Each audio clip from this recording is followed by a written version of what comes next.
How you doing, guys? You know, we all go through good times. We all go through bad times. It's funny how the bad times seem to last forever, but they really don't. The good times, you quickly forget about them when the bad times hit. That's something we never really plan on. When we think of the future, we always think of the best case scenario, not the worst case. But there are times that we fall into a bad situation.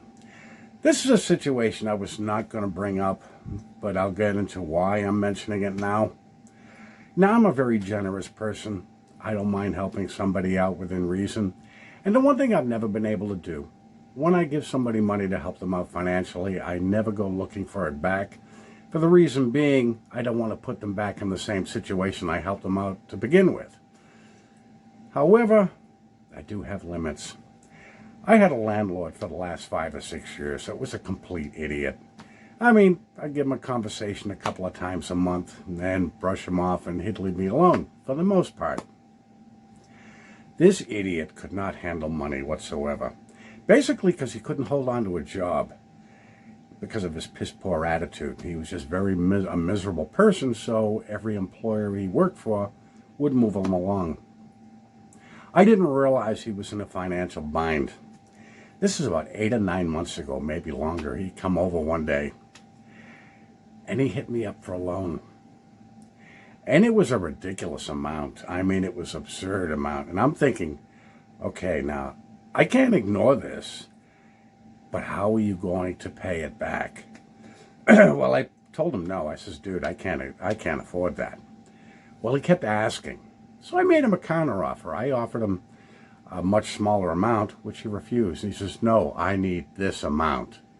And I says, sorry, I cannot help you. Well, he got up. He was very angry. He says, you're going to regret this.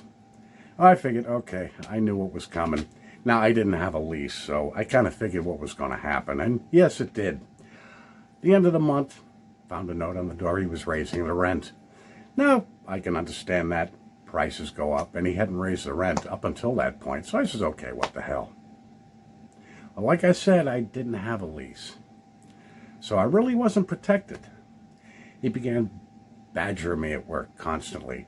I suspect he was going through my mail, although I can't prove it.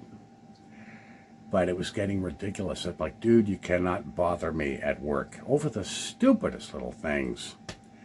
I came home one day. Another note on the door.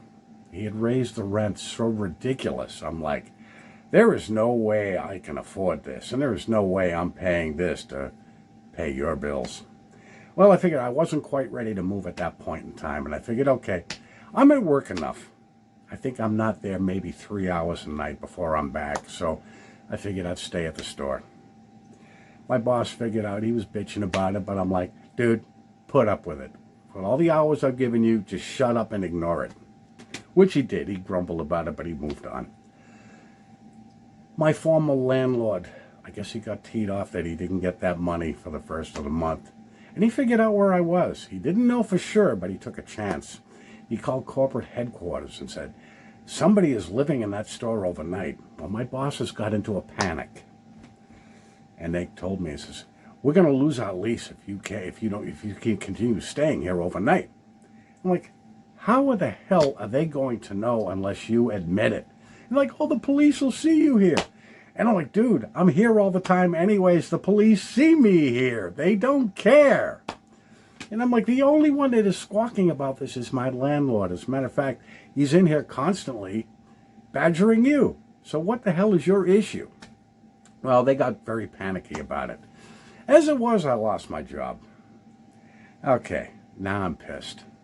I backhanded my boss for being such a shithead. I mean, this is after 3 years of putting in the hours I had. And I left. Okay. I'm walking up the street, and I'm like, you have no place to go. Well, I kind of hid out somewhere, and I'm thinking, okay, what are you going to do now? I didn't have a clue. During this time, there was an ex-JW who was crying over social media about her situation constantly, to the point it was getting old. And, you know, I kind of ignored it. I said, okay, what the hell? And this is the real reason I wasn't on YouTube for about 4 months. Well, I found a cement slab undercover that I found to sleep on for the next few nights. I was all right until I started getting private messaged by a few people who I guess were following this XJW. Oh, she needs help. She needs money. And I'm thinking of this. Yeah, I'm going to send money while I'm sleeping on a cement slab. I ignored it. I didn't answer it. I didn't think it needed a response. But the messages kept coming. Well, make a long story short, fast forward, I'm fine. I was talking to a taxi driver I knew for many, many years who had been going through some similar problems. And you know, the funny thing was, a lot of people are saying to me now, why didn't you say something? I guess it was pride that kept my mouth shut, but the real reason is I didn't want to be a burden on anyone or put them in a situation where they couldn't do anything about it and feel bad about it. So I didn't tell anybody. I kept that to myself. I kept, like I said, I was off YouTube for a few months, but I kept my Facebook going like everything was fine.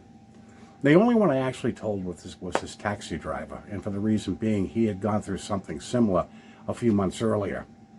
Now, he was in no position to help me financially, but what he said to me was a lot better than any money he could have given me. He says, you know, you and I have been both through a lot of bullshit over the years, and we've survived it.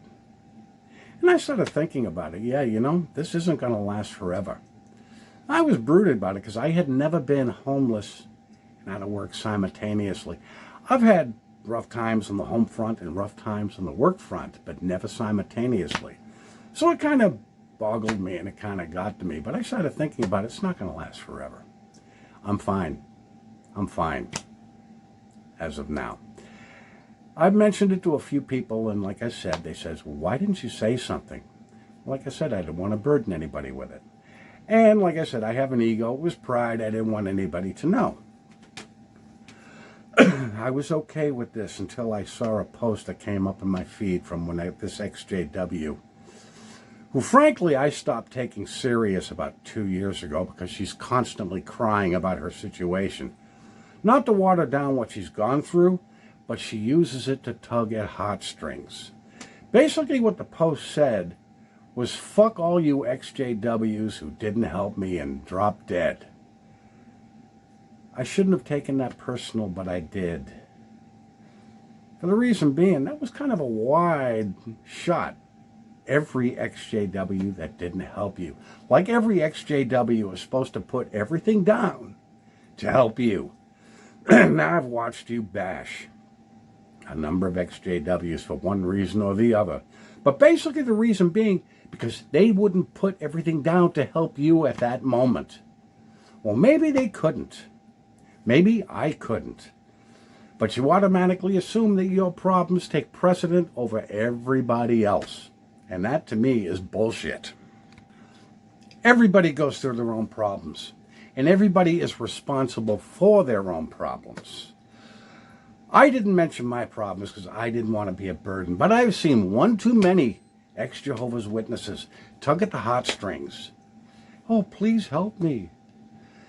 They ask for money. They want you basically to financially support them because they do not want to get their lazy asses out there and support themselves. I've worked my entire life. I've had good jobs. I've had bad jobs. But I have always managed to keep my head afloat. I've had down times. I don't like to bring people into that. But I think it's pretty shitty when you take advantage of people. You learned a great deal from Watchtower, how to tug at those heartstrings and how to put your sorry stories out over the media to gain support and have people send you money, and that is no different than what Watchtower does. That is no different what every sorry-ass loser does, that they can't get their lazy fat asses up and do it themselves. And I've watched you bash people because they couldn't help you. Well, maybe it's about time you get off your ass and help yourself. Like I said, I stopped taking you seriously 2 years ago when you bashed one post of mine, a person you didn't even know who saw your comments. And I frankly should have deleted you then, but I didn't. But I cannot take you serious. I cannot take your post serious.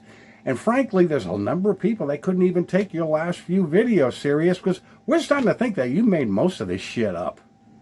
Guys, if anybody is out there, any XJW, anybody who is tugging at your heartstrings because they want financial help, think, would they do the same for you? It's highly doubtful. There's a lot of them out there. And I've noticed this over the years. There's a lot of XJWs I want nothing to do with because they're into this for the following. They're into this for the financial support. They're not out there to take Watchtower down. They could not give a shit. But they want you to support them because they don't want to support themselves. And that's a pretty shitty thing to do. That's something I could never do. That was something I would never have any interest to do. So, my little blue human friend, get off your ass and do something and stop the bashing. Oh, by the way, if you want to put me on the hate list and stop bashing me, go right ahead, because there's not a damn thing you can do to me. Anyways, guys, you all have a good day. I'll be talking to you soon.